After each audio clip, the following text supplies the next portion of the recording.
Irmãos, durante essa semana eu estava conversando, estava trocando algumas mensagens com o pastor Stephen. E o pastor Stephen é um pastor indiano, ele órfão, foi adotado por uma família britânica. E o pastor Stephen poderia muito bem ter passado por algumas dificuldades no meio hostil, difícil da orfandade no meio da Índia. Mas ele não ficou à mercê do mal, mas foi adotado por uma família que conhecia Jesus. E não só isso, ele conheceu a Jesus, ele se tornou um pastor na Índia, faz um trabalho muito relevante ali no sul da Índia. E eu estava conversando com ele, ele me mandou a seguinte mensagem, ele disse a respeito de alguns irmãos nossos, da nossa igreja em Manipur, irmãos que conhecem, que amam Jesus, que têm sofrido por conta de Jesus. Ele diz o seguinte: ao menos 90 cristãos foram mortos, e centenas de igrejas e outras construções cristãs foram destruídas na violência étnico-religiosa que acontece em Manipur. Mais de 15 mil pessoas, incluindo muitos cristãos de diferentes etnias, estão sendo forçados a deixarem suas casas e viverem em campos de refugiados. E mais de 60 mil pessoas hoje estão desabrigadas. A despeito de algumas questões regionais e comunitárias, a razão fundamental para a escalada da violência a essas tribos é predominantemente religiosa. O governo tem tentado deslocar essas pessoas e eles estão ficando cada vez mais preocupados porque agora o governo está preparando o local para que um outro povo comece a viver onde essas pessoas, onde essas comunidades cristãs viviam há séculos. Tudo isso é político, e eles estão sob uma liderança brutal de Modi, que é o primeiro-ministro da Índia. A violência tem crescido mais da parte dos hindus, dos extremistas hindus, e eles agora podem tomar controle de toda a região que antes pertencia à etnia e a comunidades de origem cristã. E aí ele encerra dizendo: mas nós temos certeza que essas pessoas não estão à mercê do mal, mas que todas elas estão ao abrigo e aos cuidados de Jesus. E Jesus, que foi capaz de salvá-las, será capaz também de continuar cuidando delas, seja aqui ou na vida eterna. Meus irmãos, eu gostaria nesse momento que nós fechássemos nossos olhos para orar por essas pessoas. Pode fechar os teus olhos? Pai, nós estamos aqui nesse momento agradecidos porque nós podemos, Senhor, nos reunirmos agora em segurança, Senhor, em conforto para ouvir a Tua palavra. Mas nós sabemos que essa não é a realidade de alguns irmãos nossos ao redor do mundo. Por isso, nessa hora, Senhor, que nós pedimos é que o Senhor venha, Senhor, cuidar dessas pessoas. E como disse o próprio pastor Stephen, que é testemunha, Senhor, do cuidado do Senhor, o Senhor venha, Senhor, cuidar dessas pessoas, seja nessa vida, seja na outra. Senhor, que o Senhor venha trazer conforto a elas no meio da dificuldade, lembrando que o Senhor vive. Que o Senhor dê a força a elas e coragem, Senhor. E nós pedimos como irmãos que pedem por irmãos, Senhor, pedimos que o Senhor venha cuidar dessas pessoas. Nós oramos nessa hora também, Senhor, que assim como o Senhor tem falado com essas pessoas em extrema perseguição, o Senhor venha falar conosco nessa manhã de domingo, Senhor. Por isso que a Sua palavra, o Seu Espírito não encontre, Senhor, nenhuma barreira dentro do nosso coração, mas que o Senhor venha falar livremente conosco. E uma vez que o Senhor falar conosco, nós tenhamos então a coragem, a ousadia de confiarmos no Senhor e deixar com que o Senhor continue fazendo a Sua obra em nós. Nós oramos assim, no santo nome de Jesus. Amém. Pensando nessa situação do pastor Stephen, eu gostaria então, nós estamos iniciando uma nova série, nós vamos falar sobre salmos, e os salmos são uma bênção. Os salmos foram mencionados por Jesus, foram mencionados por Maria, quando ela recebeu a notícia de que receberia o próprio Cristo, o próprio Salvador. Então os salmos, eles representam um valor imenso para a vida cristã, para a vida daqueles que conhecem a Jesus. E durante os próximos domingos nós falaremos sobre os salmos, teremos nossa devoção sendo atendida, sendo suprida pelo Senhor através dos salmos. Eu queria ler com você então, Salmo de número 14. Você consegue abrir a sua Bíblia, seja ela por aplicativo ou impressa, quem está em casa também. Em Salmos, no capítulo 14, nós vamos ler do verso 1 ao 7. Você que não trouxe sua Bíblia hoje, De repente está pensando, puxa vida, pastor, não tenho Bíblia, não tenho familiaridade com ela, por isso eu nem pensei em trazer para vir para a igreja. Não tem problema, você pode acompanhar no telão também, ok? E esse salmo tem muito a ver com um assunto que foi levantado aqui pela mensagem do pastor Stephen, sobre como nós podemos entender a maldade, como nós podemos entender as injustiças, como nós podemos olhar para Deus diante delas e como nós podemos reagir diante de cenários como esse, que se encontram na Índia, mas que se encontram também em algumas localidades aqui na América do Sul, aqui mesmo dentro do nosso país. Como nós podemos reagir diante do mal, das injustiças, e como nós podemos entender a participação e a visão e as ações de Deus a esse respeito. E o Salmo diz assim, você pode acompanhar comigo. Ao mestre de canto de Davi, melhor dizendo, diz o insensato em seu coração, não há Deus. Cooperam-se os homens, sua conduta é abominável, e não há um só que faça o bem. O Senhor, do alto do céu, observa os filhos dos homens, para ver se acaso existe alguém sensato que busque a Deus. Mas todos eles se extraviaram e se perverteram, e não há mais ninguém que faça o bem. Nenhum sequer, nenhum só. Não se emendam esses obreiros do mal, que devoram o meu povo, como quem come pão? Eles que não invocam o nome do Senhor, mas irão tremer de pavor, porque Deus está com a raça dos justos. Pretendeis frustrar os planos do humilde, mas o Senhor é seu refúgio. Ah, que venha de Sião a salvação de Israel. Quando o Senhor tiver mudado a sorte de seu povo, Jacó exultará e Israel se alegrará. Quando o Senhor tiver mudado a sorte do seu povo, Jacó exultará e Israel se alegrará.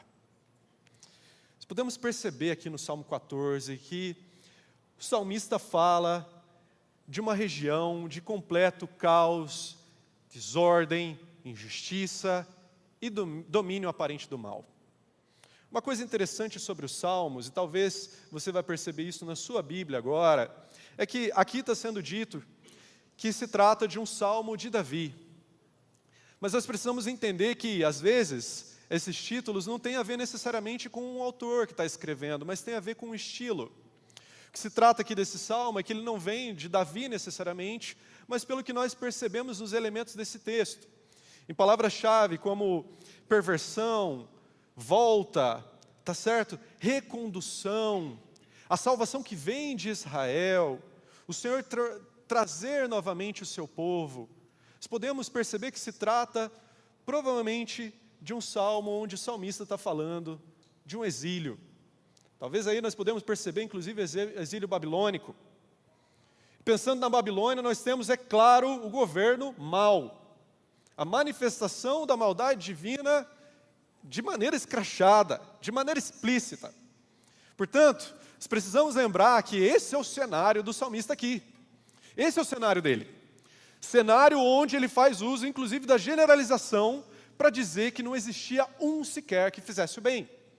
E nós sabemos muito bem que isso deve ser compreendido. Afinal, nós sabemos, ele mesmo, salmista, que foi inspirado pelo Senhor por estar aqui, era um homem justo.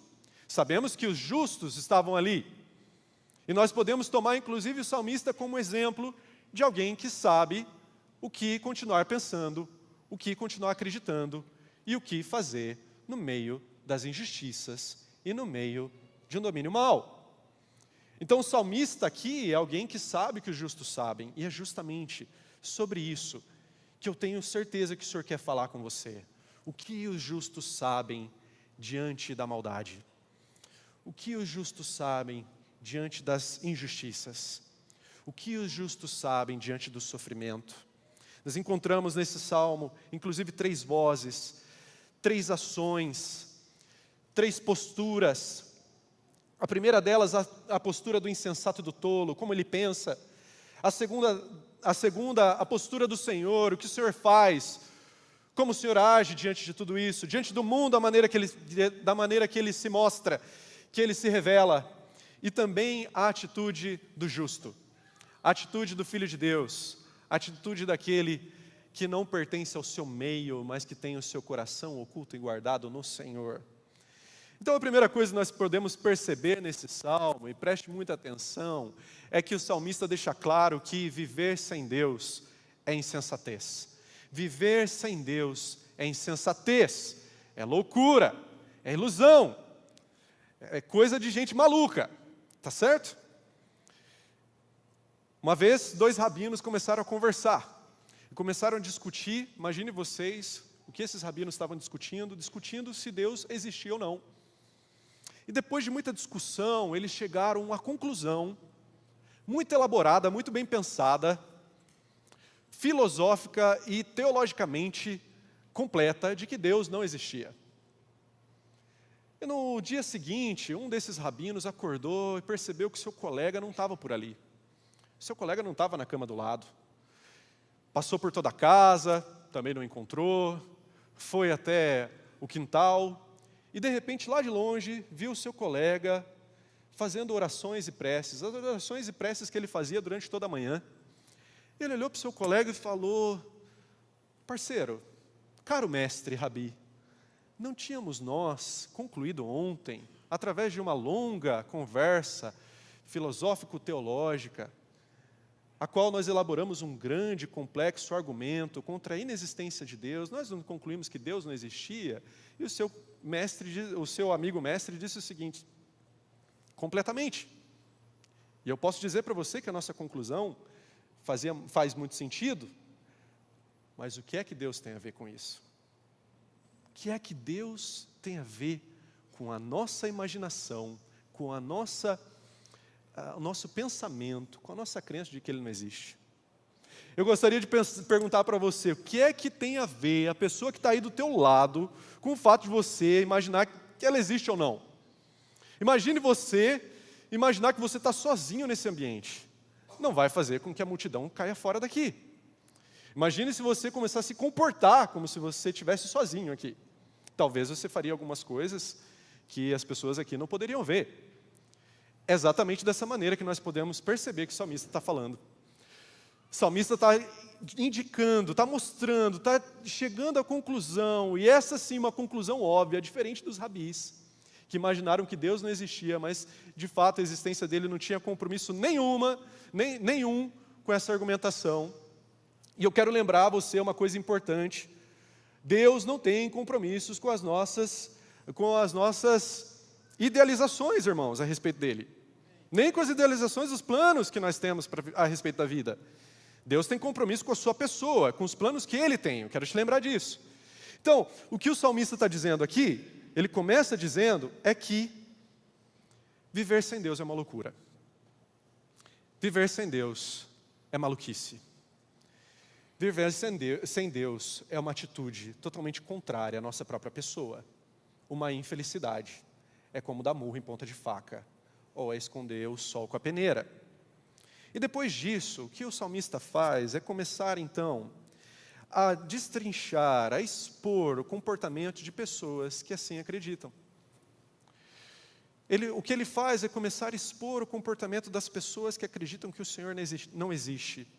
E o comportamento de pessoas de uma mente vazia de Deus é o seguinte: ele diz que todos são de uma conduta abominável, todos se desviaram, que todos são obstinados, que todos são maus. Eu queria dizer para você, a maldade vem de uma mente onde Deus não habita. A maldade vem da ausência de Deus, como já dissem vários teólogos por aí, e como diz o próprio salmista aqui, como diz o apóstolo Paulo em suas cartas, como diz o próprio Senhor. E o que o salmista faz, então, é deixar isso claro através do comportamento dessas pessoas. Então, eu queria dizer para você uma coisa importante: maldade vem da ausência de Deus, irmãos. Muitas pessoas, tentando fugir de suas responsabilidades, começam a colocar a culpa em Deus das injustiças desse mundo, das injustiças que elas cometem, ou de que cometeram contra elas. Eu quero lembrar você de uma coisa importante: maldade vem daquele que vive longe do Senhor. A maldade não tem a ver com o coração de Deus, a maldade tem a ver com as mãos daqueles que vivem sem Ele. A maldade tem a ver com aqueles que se extraviaram de Deus e dos seus caminhos. Não porque Deus desejou assim, não porque Deus não fez nada a respeito disso. Ao contrário, a palavra de Deus diz, em Romanos, o seguinte, você pode acompanhar comigo. Não pode acompanhar aqui, tá certo, eu vou ler para você. E diz assim: portanto a ira de Deus é revelada do céu contra toda a impiedade e injustiça dos homens, que suprimem a verdade pela injustiça. Pois o que de Deus se pode conhecer, preste atenção, é manifesto entre eles, porque Deus lhes manifestou. Pois desde a criação do mundo, os atributos invisíveis de Deus, seu eterno poder e sua natureza divina têm sido vistos claramente, sendo compreendidos por meio das coisas criadas, de forma que tais homens são indesculpáveis. Porque tendo conhecido a Deus, não o glorificaram como Deus, nem lhe deram graças, mas os seus pensamentos tornaram-se fúteis, e os seus corações insensatos se obscureceram. Ninguém está longe de Deus por falta da iniciativa de Deus. Ninguém está longe de Deus porque Deus não fez nada a respeito disso. As pessoas se encontram longe de Deus por seu próprio coração obscurecido, como diz a palavra do Senhor aqui. E talvez você discorde disso. E eu quero atentar você para uma coisa muito importante.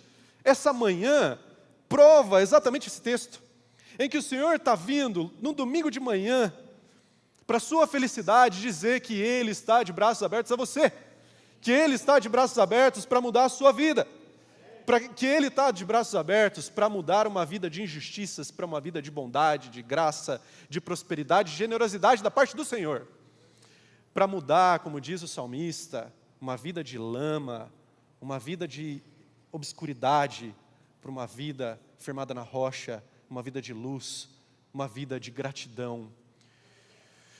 Ninguém está longe de Deus por falta de iniciativa dele, irmãos. O mal se encontra na mente daqueles que não vivem com o Senhor. Isso é uma coisa importantíssima a nós entendermos. Precisamos olhar para o texto, por exemplo, do faraó, e entendemos. Às vezes nós olhamos e não compreendemos alguns textos, e eles precisam ser compreendidos a partir dessa ótica. Se lembra lá do faraó no Egito? Diante das pragas, das coisas que Deus estava fazendo e tudo mais, para que ele, faraó, deixasse seu povo ir, deixasse o povo de Deus ir, o que acontecia é que o faraó se negava a fazer aquilo que o Senhor estava pedindo. E em resposta a isso, o Senhor endurece o coração do faraó. Lembre-se de uma coisa, a pior coisa que Deus pode fazer por nós é deixar com que a gente vá para onde nós queremos ir. A pior coisa que Deus pode fazer por nós é nos deixar, abrir mão e falar, ok, eu tentei e agora você vai então pelo caminho que você deseja. E esse é o caminho do insensato aqui, irmãos. Esse é o caminho do insensato no capítulo 14 de Salmos. Essa insensatez. A insensatez, de acordo com as Escrituras, de acordo com o que o Senhor diz, é viver sem Ele. É viver fora da dependência dEle. E alguém pode perguntar então, ok, João, mas por que alguém em sã consciência gostaria de viver longe de Deus? Nós temos algumas razões para isso. Por que as pessoas buscam uma vida sem Deus? Por que uma pessoa busca esse caminho? Primeira coisa, para cumprir o papel de Deus. Uma das definições de pecado é fazer o papel de Deus. É ser Deus na sua própria vida. Como nós descobrimos lá no curso Descubra. Inclusive, se você não fez esse curso ainda, eu recomendo demais. E uma das definições de pecado é essa: fazer o papel de Deus, ser Deus na sua própria vida. As pessoas fazem isso, porque elas imaginam que o que elas precisam é ser feliz de acordo com aquilo que elas acreditam como felicidade. Uma outra coisa importante também é que as pessoas fazem isso para viver sem limites, imaginando que limites são barreiras, são um problema.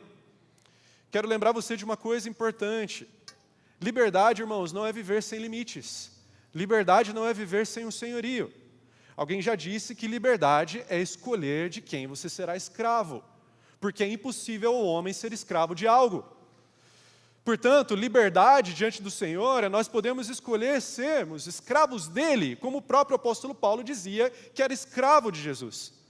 Isso que algumas pessoas imaginam que a vida sem limites é uma vida de liberdade, e é por isso que elas se afastam de Deus. Eu quero lembrar você de uma coisa: Se você não vai até Deus por conta dos supostos limites que Ele te coloca, é porque você provavelmente já está vivendo sob os limites que o seu coração enganoso, que o pecado e que a maldade que habita no coração sem Deus colocam.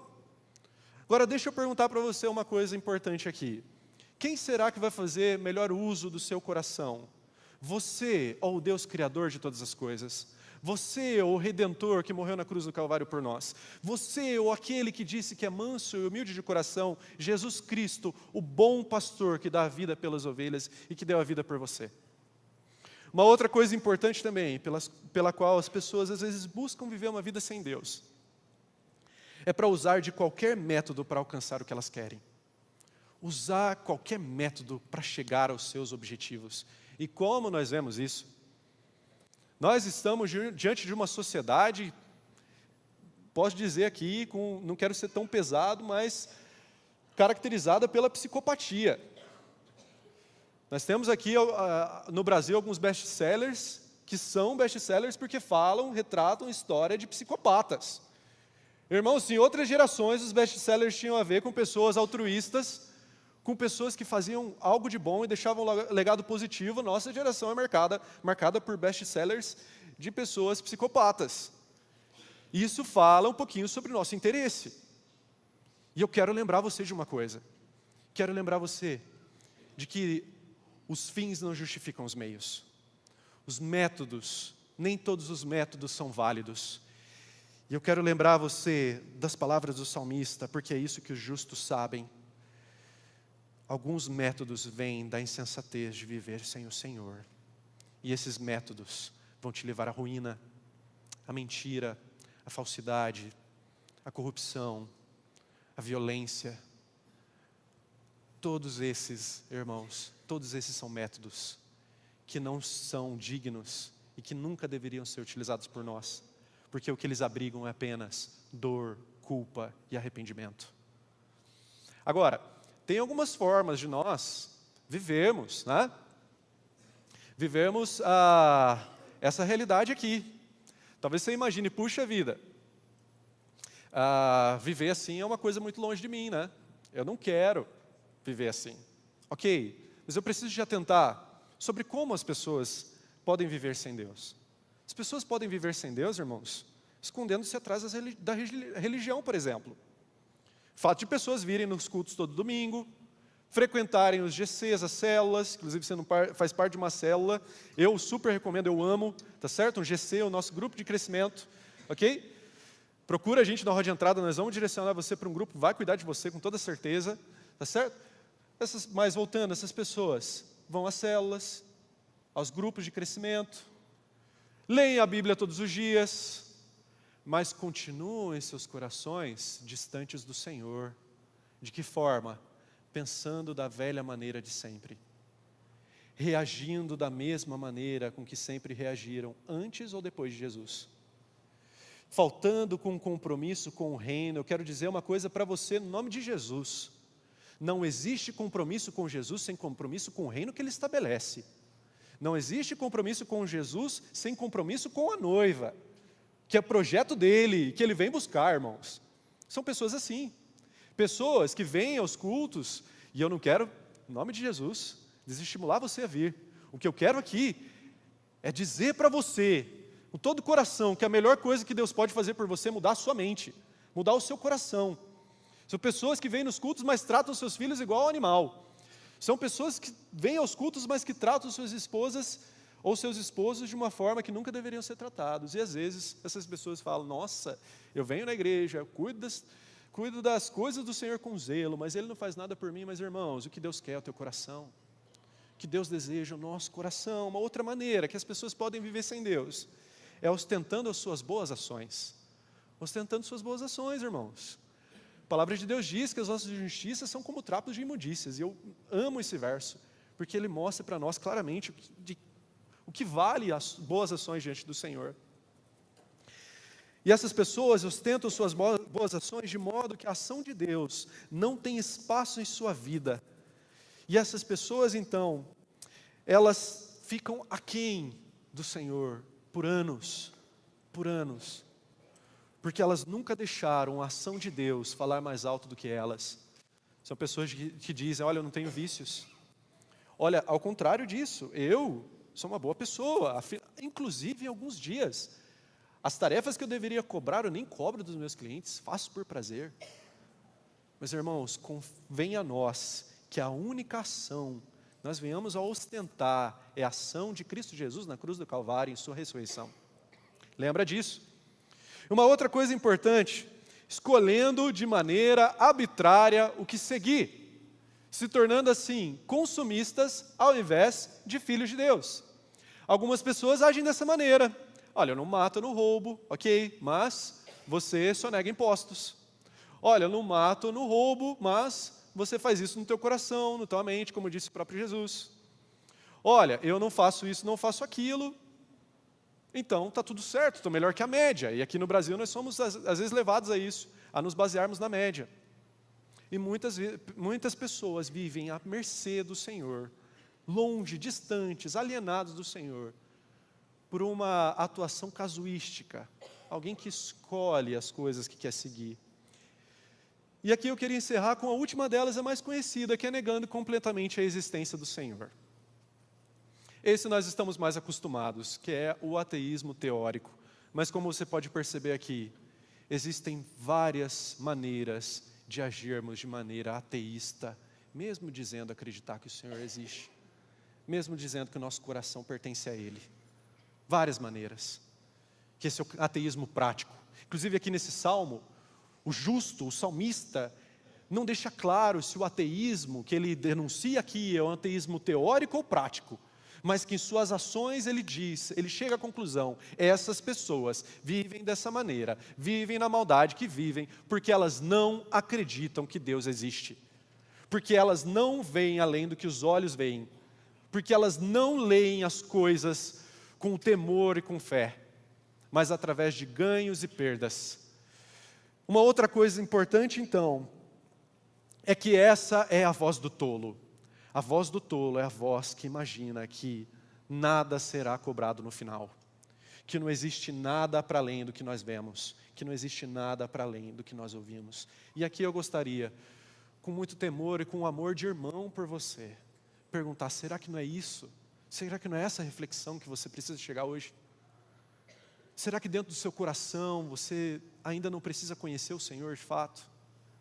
Será que você não é do tipo de pessoa que diz, olha, eu sou de uma família temente a Deus, eu sou cristão, inclusive eu estou aqui hoje porque meu esposo trouxeram, mas na verdade eu sou de uma igreja e vou morrer nela. Irmão, o que Deus deseja de fato é que nós venhamos conhecê-lo como Pai. Enquanto nós não venhamos a conhecê-lo como Pai, irmãos, pouca coisa vai valer. Será que hoje não é o dia de você dizer para o Senhor, Senhor, eu abro mão de viver da maneira que eu vivo, eu abro mão de pensar da maneira que eu penso, eu abro mão, Senhor, de reagir da maneira que eu reajo, para que o Senhor venha viver por mim. Afinal, eu te amo, e eu te amo com todo o meu coração. Agora, dentro disso, eu queria lembrar de uma coisa importante aqui e compartilhar com você. Não se esqueça de uma coisa, dentro da insensatez, a verdade é que o sucesso do mal é passageiro. O sucesso do mal é passageiro, irmão. E essa é a voz do Senhor revelada a nós, é o que Deus demonstra, é o papel de Deus diante do mal, tá certo? Demonstrado pelo salmista no capítulo 14. O salmista diz, do céu o Senhor se inclina sobre os filhos de Adão, do céu o Senhor se inclina sobre a humanidade, para ver se há algum sensato, alguém que busque a Deus. Estão todos desviados, obstinados também. E ele diz, não, ninguém age bem, não, nenhum sequer. Não sabem todos os malfeitores que devoram o meu povo como se comessem pão, e não invocam o Senhor, lá eles tremerão, pois o Senhor está com a raça dos justos. Vós caçoais da revolta do pobre, mas o Senhor é seu abrigo. E o verso-chave aqui é, lá eles tremerão, pois o Senhor está com a raça dos justos. Vós caçoais da revolta do pobre, mas o Senhor é seu abrigo. A palavra lá é importante aqui. Lá não se trata apenas de um lugar, de uma posição geográfica, mas de um tempo, e de um tempo esperado pelo salmista, de um evento. Haverá o dia em que esses tremerão. Haverá um dia em que esses se arrependerão. Haverá um dia em que esses insensatos perceberão a sua insensatez. Haverá, num evento futuro, algo muito maior vai ser feito, que vai transformar, mudar toda essa realidade que nós vemos. Então, a primeira coisa que nós percebemos aqui, eu queria lembrar você, dentro dessa realidade, de que o sucesso do tolo, o sucesso do insensato é transitório, é passageiro. É que, irmão, se você está sofrendo por conta da injustiça de alguém mau, tenha o tempo como seu aliado, tenha o tempo como seu parceiro e faça uso do tempo. Afinal, uma coisa que nós podemos saber é que o mal não se sustenta. A gente não diz que a mentira tem perna curta? A gente não diz, já não percebeu isso, através de Mardoqueu e Amã, por exemplo, em que o próprio Amã, tramando contra um justo, tramando contra o Filho de Deus, foi enforcado na própria forca que ele construiu, demonstrando que o mal não se sustenta. Tem o tempo como aliado, irmão. Quando você está lá naquele trânsito, sabe, naquele engarrafamento, Jesus Cristo, lá na saída para Cambé, sabe aquele engarrafamento, aquele tipo lá, e você vê o irmãozinho não, né, o incrédulo, né, passando pelo acostamento, tá certo? Tem o tempo como seu aliado. Um dia todas as coisas serão passadas a limpo, todos nós estaremos diante do justo juiz, e todos nós haveremos de prestar contas diante dele. Deixa eu lembrar uma coisa para você, inclusive, para te livrar do ressentimento. As pessoas não prestam contas a nós, elas prestam contas ao Senhor. E a injustiça que ela faz contra você, não é contra você, mas contra o Senhor. Então não se deixe também amargurar pelas injustiças que são cometidas com você e com a sua história. E uma coisa importante também é que o tempo é aliado da verdade, irmão. O tempo é aliado da verdade. Isso é uma coisa que Deus tem tocado meu coração, tem falado com você, eu imagino também. Há um tempo atrás, estava até comentando com a galera dos jovens, há um tempo atrás, um influencer digital estava se gloriando porque ele disse que ele doou para a catástrofe do Rio Grande do Sul 1 milhão. Foi preso recentemente. E o que a Polícia Federal descobriu é que ele não doou 1 milhão coisa nenhuma. Não foi nem 100 mil. Não foi 10 mil e não foi 1.000. Ele doou R$100, irmão. De 1 milhão para R$100 é comparar o Corinthians com o Palmeiras. Tá certo? Desculpa os palmeirenses. Tá certo? Cadeiras à parte, não quero, volta aqui. Não vamos perder o foco, tá certo? Deus está falando tanto com a gente nessa manhã, não vamos perder o foco, tá certo? Só para descontrair, tá certo?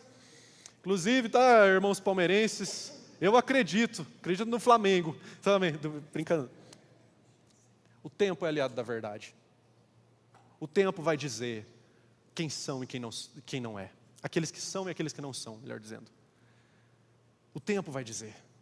O tempo, não você. Não faça uso de métodos que o insensato faz. O justo sabe da atitude do Senhor diante da insensatez da injustiça. Que no fim todas as coisas haverão de passar pelo Senhor. Para encerrar, quero lembrar você de uma coisa importante aqui. O fim já está decidido e nele reside a nossa esperança. O fim já está decidido e nele reside a nossa esperança. O que é esperança? A esperança é aquilo que existe entre a promessa do Senhor e a sua consumação. E o que o Senhor diz é que Ele virá e fará novos céus e nova terra. Que Ele fará novas todas as coisas. E que nesse dia não haverá mais pranto, não haverá mais lamento, não haverá mais lágrimas nem injustiças. Nesse dia o Senhor fará tudo novo e tudo perfeito, não mais maculado pelo pecado, pela maldade humana. Quero lembrar você de uma coisa importante, às vezes a gente não gosta de spoiler. A gente não gosta porque a gente já sabe, através do spoiler, no final do filme. Mas a palavra do Senhor faz questão de nos dar um belo de um spoiler, para a gente ter certeza de como a história acaba. E a história acaba bem, irmãos. Como, não sei se foi ele quem disse, atrelam a ele, falam que a frase é dele, mas como disse Billy Graham, eu li o último capítulo e a história acaba bem. O Senhor é quem triunfa e nisso reside a nossa esperança. É nisso que reside, o salmista deixa isso muito claro no Salmo capítulo 14. O salmista, no Salmo 14, diz o seguinte: Ele disse: quem trará de Sião a salvação para Israel? Quando o Senhor conduzir os cativos de seu povo, alegria em Jacó e regozijo em Israel. Alegria aos filhos de Jacó, alegria às famílias de Jacó, aos descendentes dele, e alegria ao povo escolhido. Sião aqui é claramente uma referência a Jerusalém. Sião aqui é claramente uma referência à terra sagrada. E eu quero lembrar vocês que a nossa salvação, assim como era desejada pelo salmista, ela veio de Jerusalém, mais precisamente do Gólgota, e mais precisamente do meio de dois ladrões. Ela veio em Jesus Cristo crucificado, vem da cruz de Jesus, e vem também de um túmulo vazio, vem da ressurreição do nosso Mestre, do nosso Cristo, do ungido do Senhor Jesus Cristo. Quero lembrar você, sua vida não está à mercê das injustiças do mal, não está na mão injusta dos insensatos. A sua alma está oculta em Jesus Cristo, sua alma está guardada nele. E olha o que ele diz, eu disse essas coisas para que em mim vocês tenham paz. Nesse mundo vocês terão aflições, contudo, não temam, tenham ânimo, porque eu venci o mundo. É Ele quem venceu. A nossa esperança, diferente do salmista, não está num evento futuro, mas no evento consumado, na ressurreição de Cristo Jesus, na sua vitória sobre a morte, sobre o acusador que não tem mais, como nós ouvimos na semana passada através do pastor Carlos, não tem mais como nos acusar. Já não há nenhuma condenação àqueles que estão em Cristo Jesus, irmãos. Louvado seja o Senhor por isso. Quero lembrar você daquilo que João diz. Eu quero encerrar aqui, crendo que o Senhor tem falado conosco, está falando com você. João diz a respeito da visão que ele teve, em Apocalipse 21, verso 1 a 7, ele diz: então vi um novo céu e uma nova terra, porque o velho céu e a velha terra tinham desaparecido, e o mar também já não existe. E depois vi eu próprio a cidade santa, a nova Jerusalém, que descia do céu, de junto de Deus, esplendidamente bela, como uma noiva no dia do casamento. Eu ouvi uma voz muito forte que vinha do trono dizendo: eis que a morada de Deus é agora entre o seu povo. Ele habitará com eles, eles serão o seu povo. Deus mesmo estará com eles, limpará de seus olhos toda lágrima, e não haverá mais morte, nem haverá tristeza, nem choro, nem dor. Tudo isso pertence para sempre ao passado. E o que estava sentado sobre o trono disse: eu estou a fazer tudo de novo. E dirigindo-se a mim acrescentou: escreve que vou te dizer, porque são palavras verdadeiras e dignas de toda confiança. E depois disse: está tudo cumprido. Eu sou o alfa e o ômega, a origem e o fim. Aquele que tem sede, darei de graça a beber da fonte da água viva. O que vencer receberá o benefício de todas essas coisas, e eu serei o seu Deus, e ele será meu filho. Vamos orar nesse momento. Senhor, nós agradecemos a Ti pela Tua palavra, pelo Senhor falar conosco de maneira tão clara. Que nós oramos nessa hora, Senhor, eu oro junto com os meus irmãos, ó Deus, é que não haja nenhuma resistência, que todos aqueles, Senhor, que ainda se encontram, fazendo, Senhor, cuidado, tendo zelo, Senhor, por sua vida, ó Deus, que eles tenham nesse momento poder para abrir mão de sua vida e entregar sua vida ao Senhor.